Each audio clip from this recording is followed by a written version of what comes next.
Due to the mature content of the following program, viewer discretion is advised.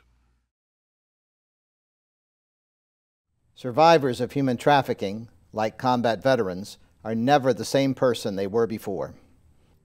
A first-person look at the darkness and the light. Next on Global Perspectives.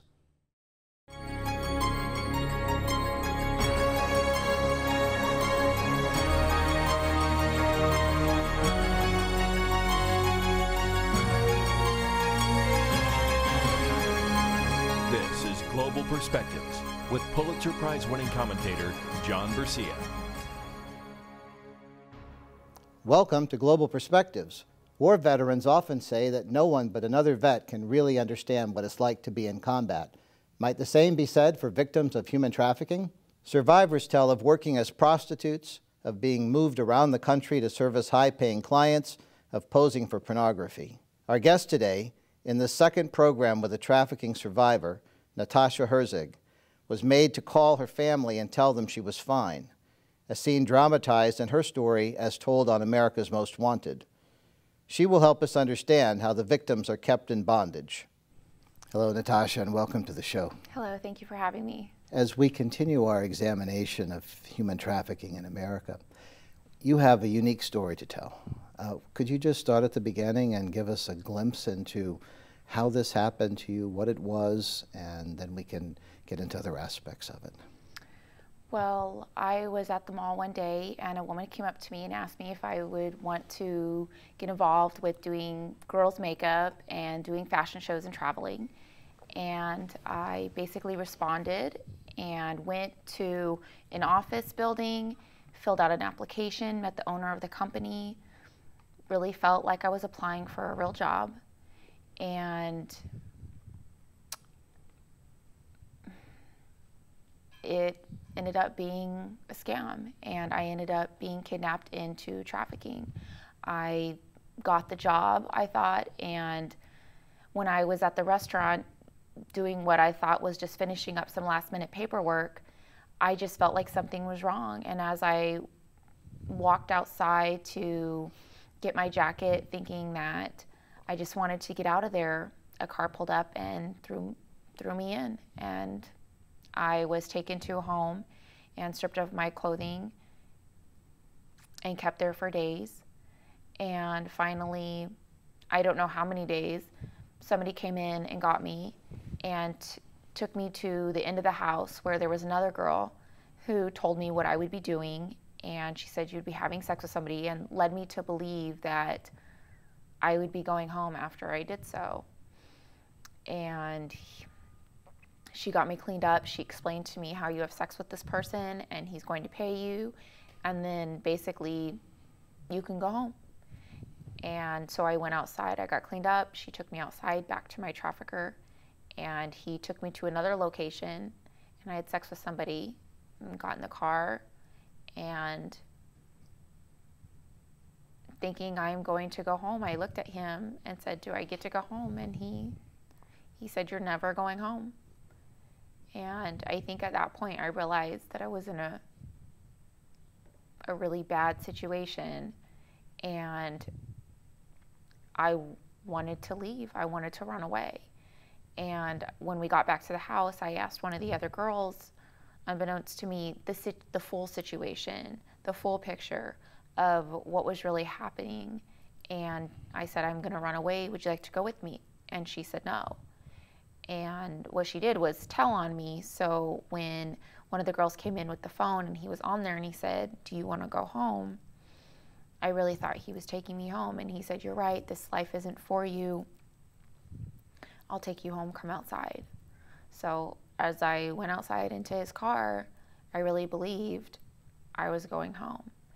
And he took me out into the middle of nowhere, and I don't know if he was just proving a point or if he truly was leaving me to die, and then came back to check to see if I was dead, or if it was just a point proven.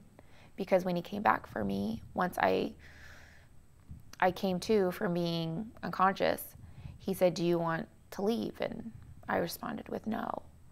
And I think through the brainwashing and the breakdown process of the things that I witnessed, the things that I went through that happened to me, and just that fear of the unknown of what can happen next. The fact that he would take me to where my brother was going to school, and we would stalk my own brother, and he would tell me how easy it would be, that if I tried to leave or if I tried to fight what was happening, that he would kill my family and it would be my fault. And just that breakdown process in itself, and then the longer I was there, him standing over me constantly when I was calling my parents, telling them everything's okay and I love my job,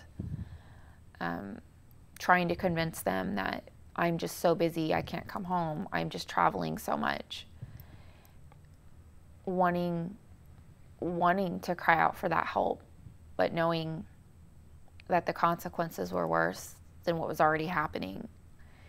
And the way he just breaks you down and brainwashes you to believe that you are nothing, that you are trash, that who would want me? How could I go back home now? I'm ashamed. And I knew that I could either survive or die like that I had accepted that fate, but I would never be able to live with myself nor accept if anything had ever happened to my family because of me. But at the beginning of this, you were born in the United States. Yes. You're smart, you're educated. This is not the kind of thing that is supposed to happen.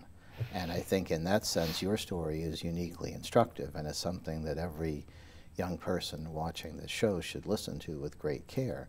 And yet it happened to you, and initially, everything in your being probably said, I have to fight this, I have to stand against it. But then, as time went by, as you said, especially because your family was involved, you stayed with it for quite some time. Help us understand that psychological process that, they break you down, and then eventually, even though you were raised to think of yourself as having great worth, they convince you otherwise. Well, it's interesting to look at what psychologically can happen to you when you are in survival mode, when you are in it's either them or me type of situation. You do things you wouldn't do in normal life, in life when you're not held in captivity. And it's just, you go into survival mode, you become detached from anything that's real, any type of emotion, any type of internal feeling. You're completely just going through the motions and living each day. And you begin to believe that because of the nature of what you're doing, with it being prostitution, that you are worth nothing, that it's not acceptable. And not only are you selling your body for sex, but what you're doing is illegal. And you know it's wrong. And now nobody will want you. Nobody will ever love me. Nobody will ever want me. Nobody will ever respect me. So this is where I belong. This is where I live. This is where I will die. And you accept it. And in order to survive in that world, you have to become one of them. And it is survival of the fittest. It was never going to be me. It was going to be them. And that's just how your survival mode takes place. I can't really explain it, but that you know that you have to do things that you would never do in any other circumstances. But what it does is you live another day because of it. But at the same time, because this life does not last very long for the person who's being victimized, you have to have a sense that the end is going to come eventually. And what do you do then? Because people in this trade are disposable, and at a certain age, you're no longer considered appropriate for the environment. But when you're in it, I guess you're not thinking about... Well, there is no future. You don't think about, oh, I hope one day when I'm out of this, I get to have a family, or I get to go to school or live out my dream. You are completely hopeless, and you are just you're not even living to get through that day. You're living to get through that moment, that minute, to survive. Okay, now I'm not dead. Okay, now I'm not dead. I'm still alive. There is no hope. There is no future. So you're not looking towards the future of what will happen when I age out of this game. You just accept you're going to die doing it. When? That's the question. But there is no question of anything else but that this is what I will die doing. This is my life now. This is who I am. I am not good enough for anything else. And at what point did you think there was possibly hope that you might be able to get out of it? Did it happen in a way that you could follow, or was it just really, really fast and unexpected? Well, to be honest, I don't think any time I was ever trafficked in that year, I ever felt like I could get out. Life happened. I ended up in circumstances where even after I was trafficked, I was still he was still in control of me. And I still wasn't free. And I had to go through those life experiences to break myself free. And whatever those things were that I did that helped me find my way, that's how I broke free. Because I couldn't allow him to have that control over me, because that's what he would want. And there were times after I was rescued where I just wished I was still kidnapped, because I didn't know which was worse. Living it, being numb to it, or now not living it, but trying to forget it. And it puts you in a very, very dark place, because you don't want to acknowledge what has happened to you. You want to just move on. The problem with that is subconsciously you're acting out in ways that you normally wouldn't act out in if those things hadn't happened to you. And your first step is acknowledging, this happened to me. This is who I am. And I need to bring out my strengths from who this person is. And it's a hard thing to do when you feel like you have just been used and you don't love yourself. So how can anyone else ever love you? So what did you do to begin moving back in the direction of your old reality, that this had been your reality for a period of time, and you were trapped and you felt worthless and were demeaned on a regular basis by your trafficker? But then you were rescued, mm-hmm. and it probably wasn't an even transition back to your old life. I mean, I will never be my old life. Right. I am a new person now, and this is who I am. And I think because of the person I had become, it was very difficult for me to accept, because I had become a person that the majority of people are not. I don't think normally. I don't see life the way everyone else sees it. I'm not in this box per se. I'm not in the norm. I look at life completely different, and I find things acceptable that most wouldn't. I find things unacceptable that most wouldn't. I am the oddity to what we find normal, and I had to really find my way, and I had to go to a very dark place to do it. And sometimes at the bottom is where you see and find the most light, because when you're at the bottom, you have nowhere else to go but up. And you're either going to take your life, or you're going to revive yourself. And I struggled so much with being the person I was before I was taken. How do I become that person again? Well, it was impossible.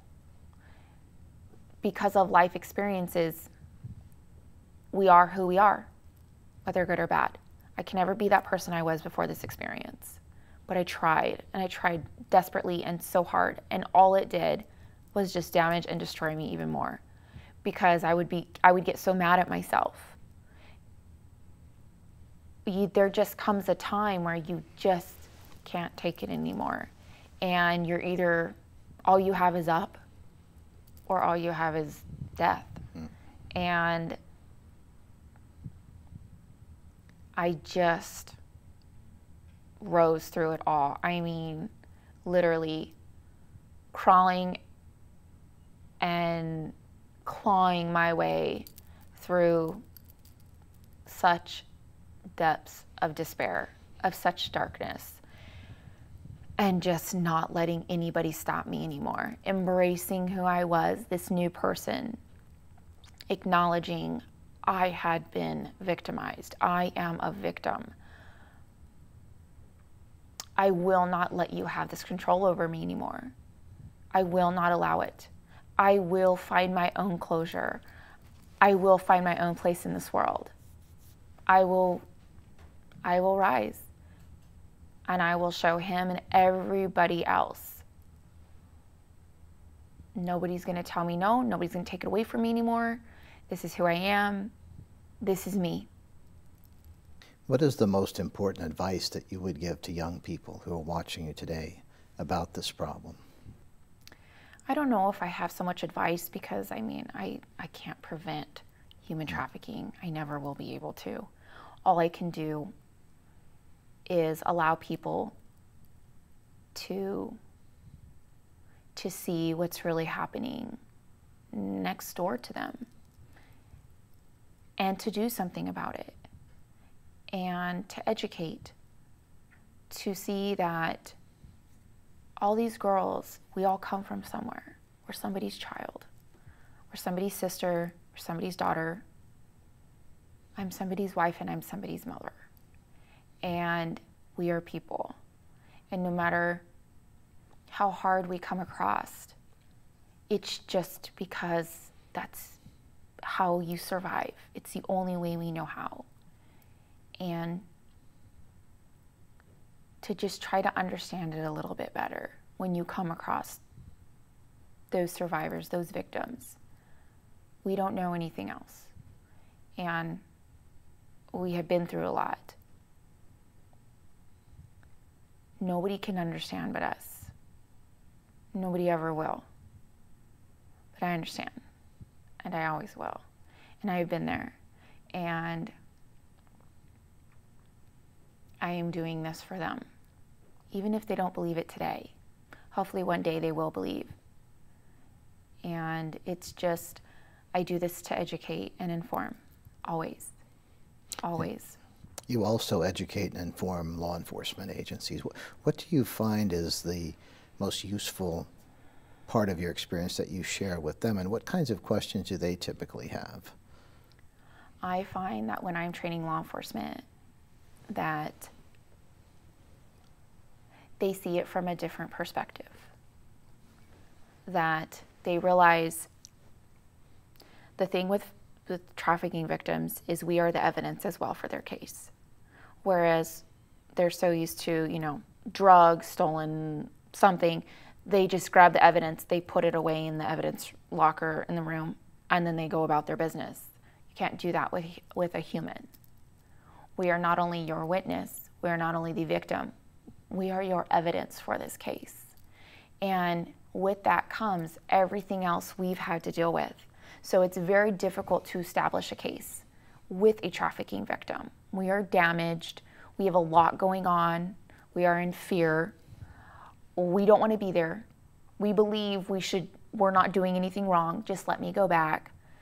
There's just so many different emotions, and I try to help law enforcement see that and how to better establish that case and to gain that trust, because we're not going to trust law enforcement.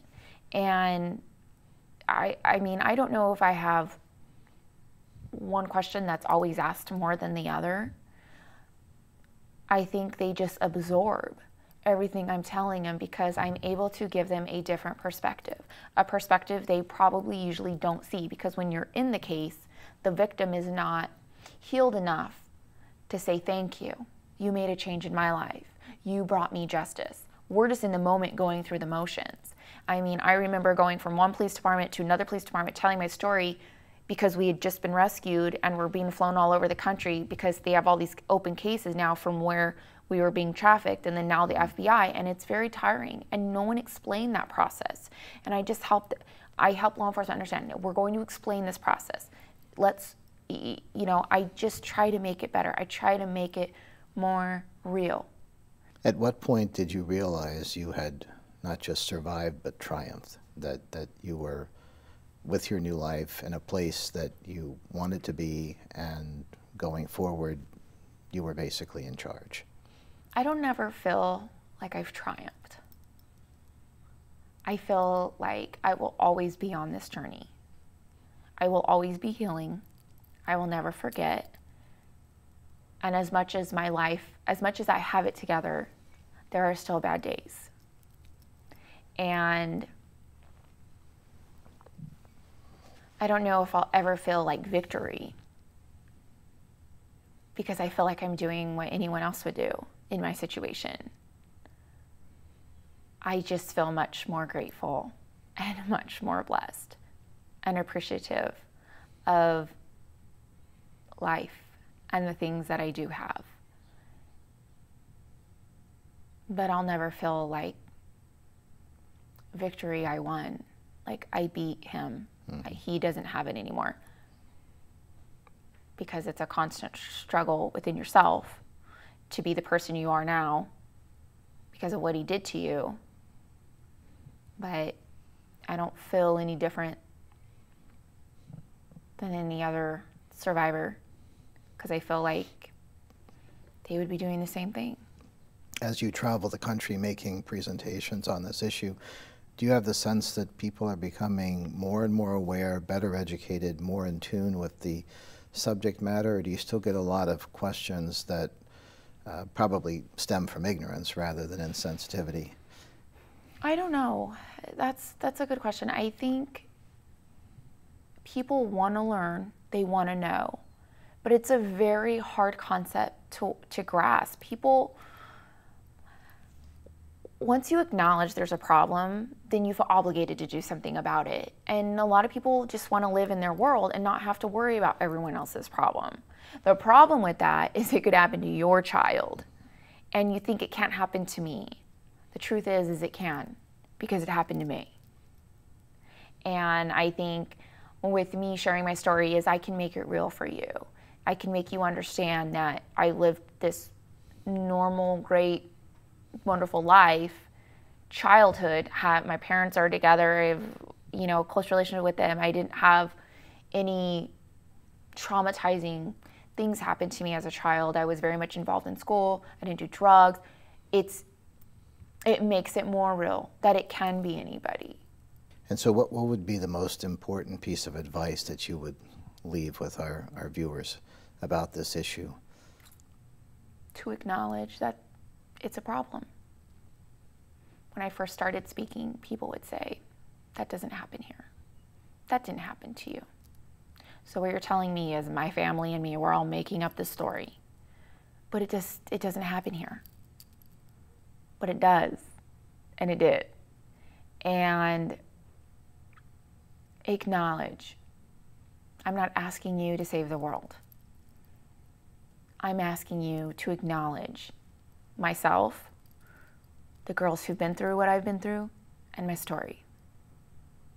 What you take from it is what you take from it. If you want to do something about it, then more power to you. If you don't, I just ask that you not acknowledge that this happened, and it is happening.